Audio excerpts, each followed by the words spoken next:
விஷயங்களை பார்க்க முடியும், தொடக்கூட முடியும். ஆனா சில விஷயம் நமக்கு மட்டும் சொந்தம்.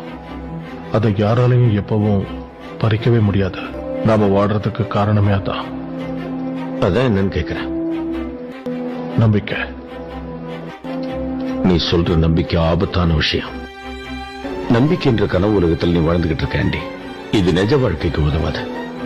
நம்பிக்கை ஒருத்தனோட ஆசையை அதிகரிக்கும். அந்த ஆசையை அவன் அழிச்சிடும். அந்த நம்பிக்கை குழி தோண்டி புதைச்சிடும். அவன் அழ தெரியாதவன் தான் இப்படி எல்லாம் பேசுவான். அழகும் ஆபத்து தான். ஆனா நாம அதை ரசிக்கிறது இல்ல. நம்பிக்கை இல்லைன்னா நாமளும் இல்லாம போயிடுவோம். நாம வாழ்ற வரைக்கும் சுதந்திரமா வாழ்றது தான் முக்கியம். நம்ம வாழ்க்கை நம்ம கையில தான் இருக்கு. வாழ்க்கையில நம்ம ஆசைகளை நாம நிறைவேற்றிக்கிறதுல தான் எனக்கு சந்தோஷம். ஆண்டவன் நமக்கு வாழ்க்கையில 2 வழியை தான் கொடுத்திருக்கான். ஒன்னு எப்படி வாழணும்னு யோசிக்கிறது, இன்னொன்னு எப்படி சாகணும்னு யோசிக்கிறது. எதை தேர்ந்தெடுக்கிறோங்கிறது தான் நம்ம விதி.